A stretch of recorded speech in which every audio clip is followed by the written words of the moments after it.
everybody. Welcome to Medicine and Science with Dr. Michael Patmos. I'm Nick Palavita. I'll be the moderator for today's show. And today's show, we're going to be discussing RFK Jr.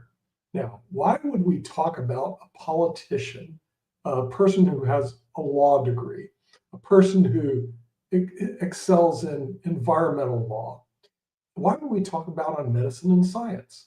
Because this person has been nominated to head up the Department of Health and Human Services in the United States of America. When you review his curriculum vitae, all you can do is have doubts as to, is this guy even competent to be able to do this? And hence the title. Is he a hero because his dad was assassinated? Or is he a heroin addict because he admits that he was a heroin addict? Well, we need to learn more about RFK Jr. if he's going to head up Health and Human Services. So with that, we bring in Dr. Michael Patmos, who is a medical doctor, not an environmental attorney, last time I looked, and get his opinion on an environmental attorney heading up the Department of Health and Human Services.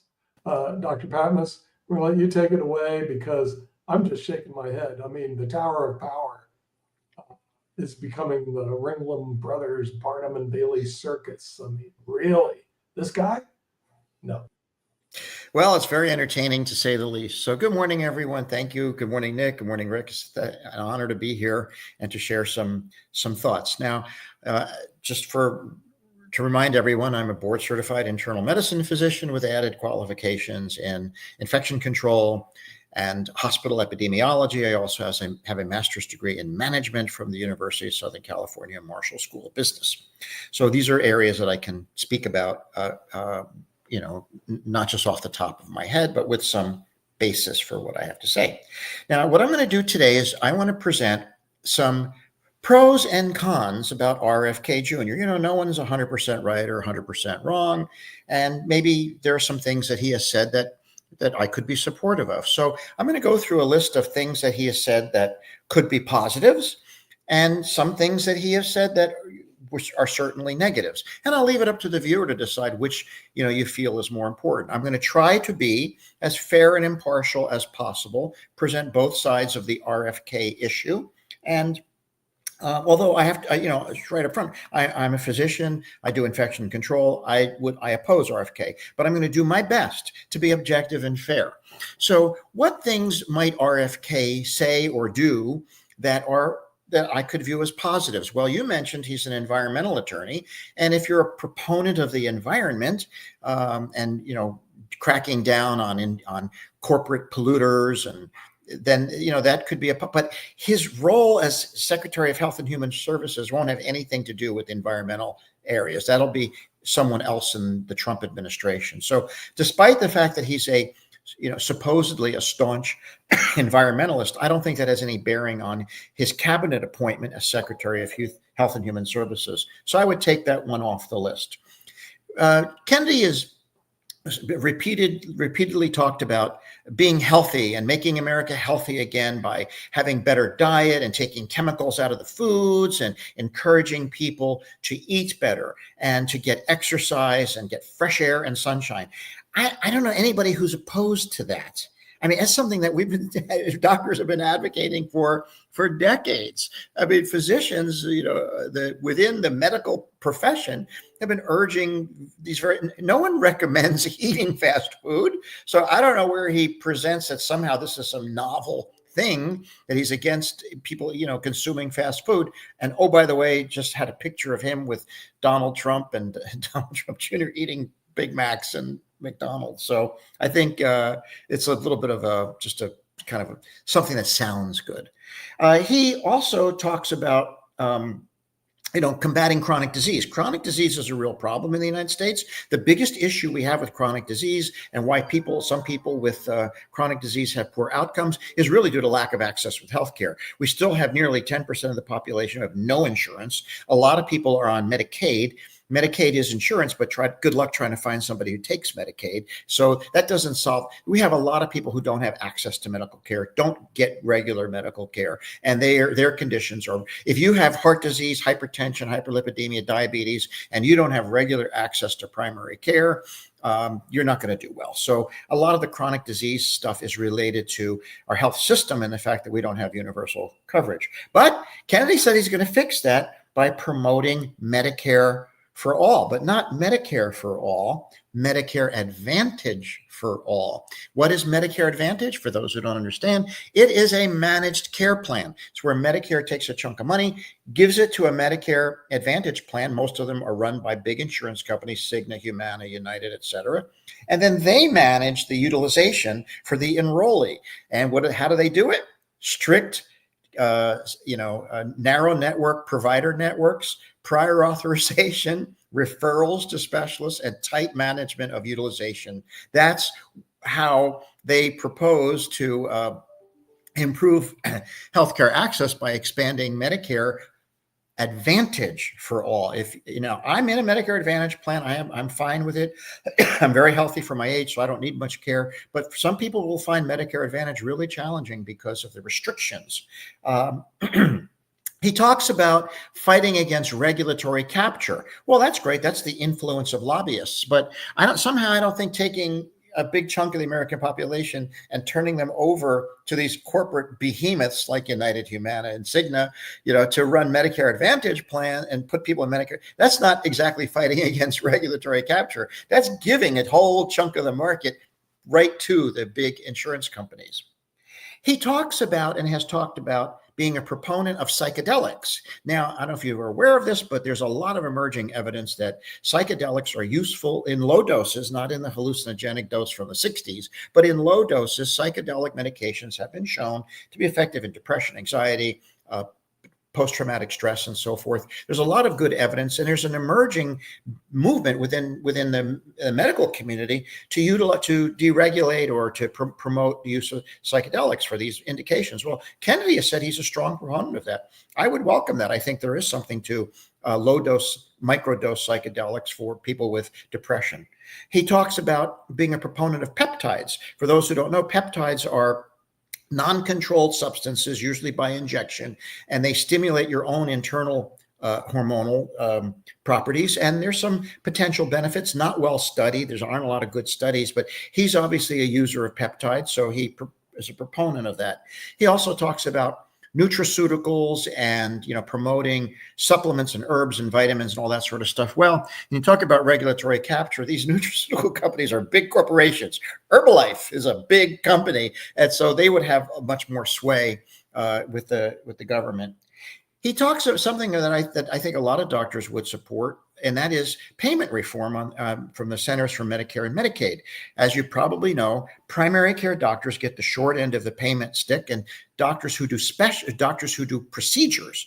It's all medicine is kind of specialties, but some specialties are procedure-based, gastroenterology, orthopedics. They, do procedures. Those specialties are much more highly compensated, 2, 3, 4, 10 times as much as what a non-procedural based physician like family medicine, internal medicine, or endocrinology or rheumatology might be, or infectious disease. Those are non-procedure based specialties. They don't make as much money.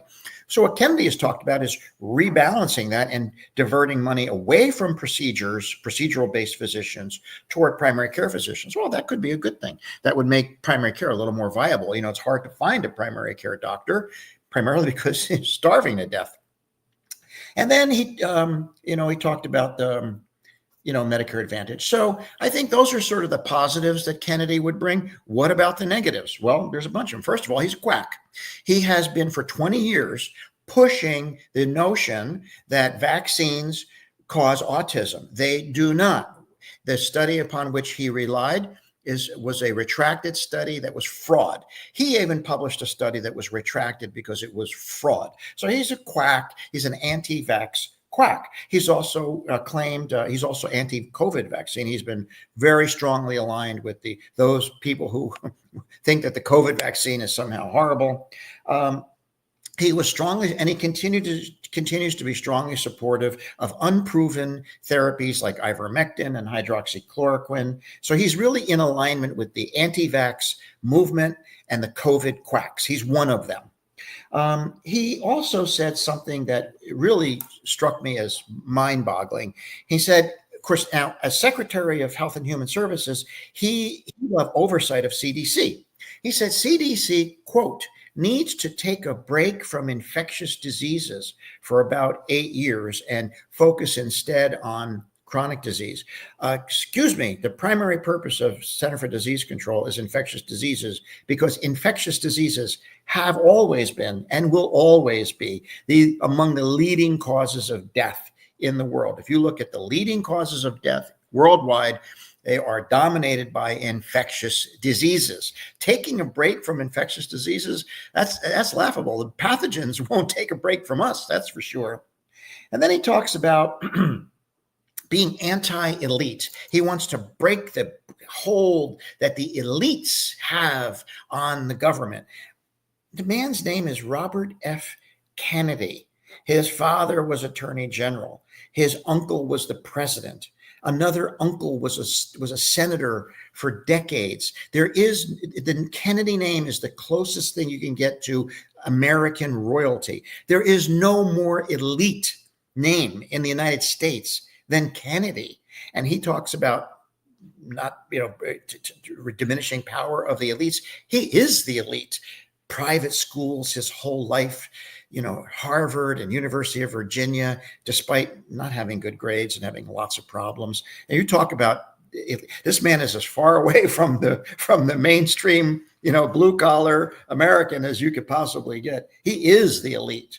He talks about, he does things that are floridly racist.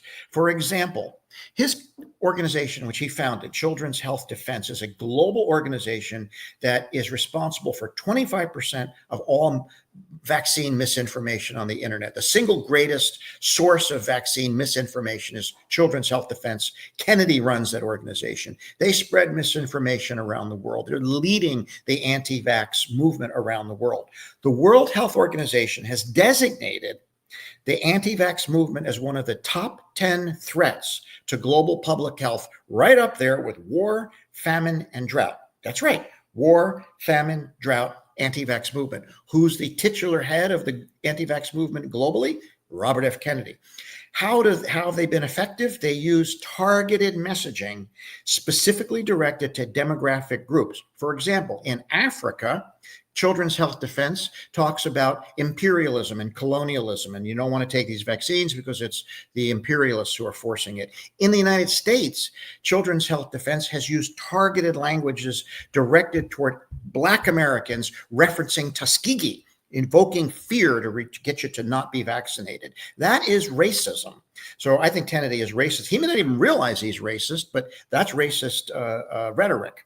He is also anti-Semitic.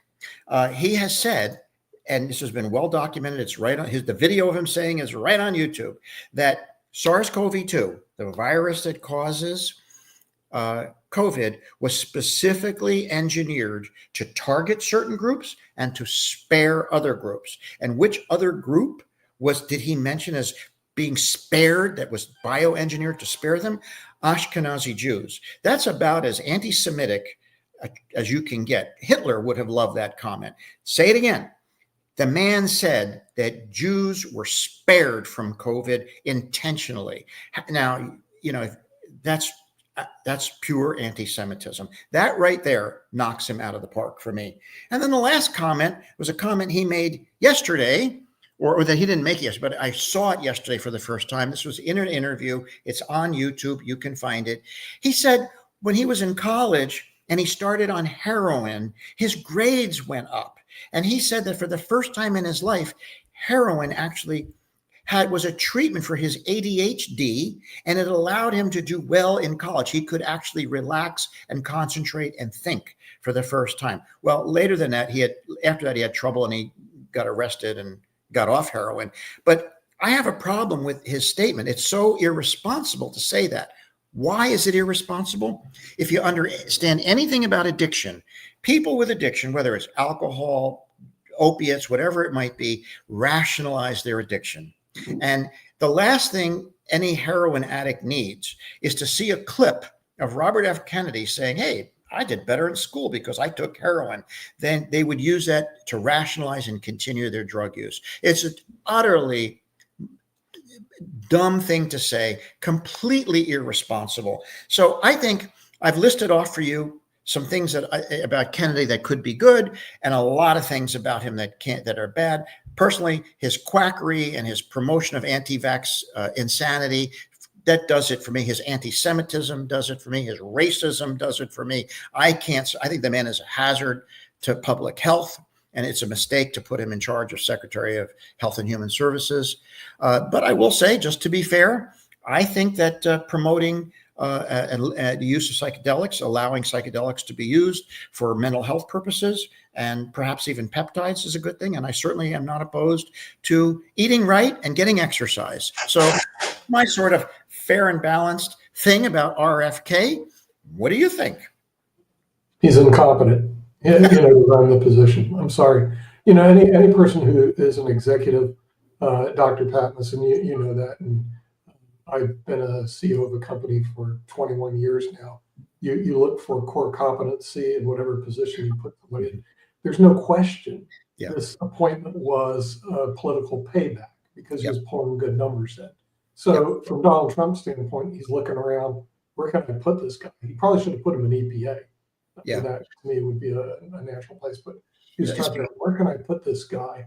And he threw him in Health and Human Resources, which is like really, really bad. Dumb. Yeah. So it's really bad. So now, because we do have balance of power in the United States, this is going to be the interesting part. Will the Senate put their big boy pants on and deny this person confirmation? Now, we predicted on Pod TV not too long ago that Matt Gaetz would not make it through the confirmation. We were correct. He resigned.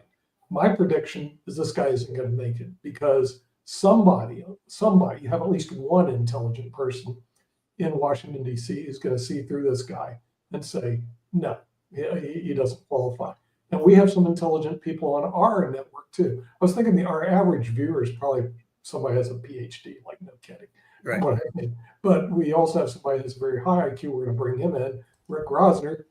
So I looked up how many people have used heroin in the U.S. in the last year. 1.1 million people, which is as many. That's how many doctors there are. For every doctor in the U.S., there's a heroin user. And you don't want to encourage them. For one reason is, when you get heroin, it's not a controlled. I mean, you don't know what you're getting, and I'd say probably more than half of the time it's going to have a little touch of fentanyl in it, which will make it more likely to kill you. Yeah. So, the thing is, he was actually pulling good numbers. I keep looking at right before the election, before he threw in with Trump. Some polls have him as high as 22%. So he could have swung the election. So basically, Donald owes him a position. And I agree, he owes him a position because he could have been the swing reason why Donald's in office. But Health and Human Services for environmental attorney? Are you kidding? I think Dr. Patmos already said, put him at the EPA if you want. But EPA is fine. I want to talk about Ozempic. Bad CV for EPA. So Kennedy has come out against Ozempic, which is a very effective, a diabetes drug that's very effective at helping people lose weight. Yeah. And Kennedy is in favor of discipline, eating right and exercise and no drugs for everybody but himself. So if you've seen Kennedy with his shirt off, he's 70 years old. He's got big, beefy pecs because he's taking a ton of supplemental testosterone. He admits it. And looking the way he does at 70, there's no way it's just replacement. It's replacement and more. He's basically on steroids. Juiced. Yeah. And if you look at Stallone, who's in his 70s, it's kind of that similar look, like really muscly, lots of abs, like they might have like their blood pressure is probably 200 over 100. Yeah. But Well, I mean, to give you an idea how ridiculous this is, if I go to Dr. Patmos and say, Dr. Patmos, I'd like to head up your surgical department in one of your hospitals. And you ask the first question, oh, do you have any background here? No. Are you a medical doctor? No. But I play a lawyer. You're not getting hired. I mean, just what it is. Private industry. It seems to me just common sense. If you're talking about a health appointment, you should have someone who has a background in health. Right. But, not a lawyer. It's like, common sense, he could be denied the position. I'm sorry, he doesn't belong there. I did look at his track record in environmental law. It was actually pretty good, and that's where he really belongs. It's like saying, I got this guy's a really great quarterback. Let's make him a linebacker. No, quarterbacks and linebackers don't make sense. Right. So, Rick, you made a good point about Ozempic. I want to point something out. So Kennedy, I guess, is anti-Ozempic. Dr. Marty McCary is the nominee to take over CMS to run FDA. And, he's a physician who is the chief medical officer for Sesame Care, which is an online telemedicine service that pushes compounded Ozempic. It's not even the prescription stuff that's approved by the FDA. It's the stuff that compounding pharmacies make, which may or may not be as good. Nobody knows because it's not regulated. It's not approved by the FDA. So Dr. McCary is the chief medical officer for a company that dispenses and gives prescriptions for a compounded semaglutide, which is the generic form of Ozempic, online for a fee. So here you have a real misalignment between Kennedy and McCary. And there are other places where there's misalignment. Kennedy is not in alignment with all the other people who Trump has appointed to these various health agencies. And so there's going to be a lot of conflict at the cabinet level, I think, or at the administrative level. It seems to me that if you look at Trump's appointments, here's how he made his decisions. Number one, loyalty. He wants obsequious sycophants. If you unconditional loyalty to him, and the other one is be on Fox News. If you're on Fox News and you're a commentator, or you got a job at Fox News, and so an obsequious sycophant who works at Fox News, bingo, you're in the administration. So I just want to go back to Ozempic for a second, where 6% of Americans are on a semaglutide right now. Mm-hmm.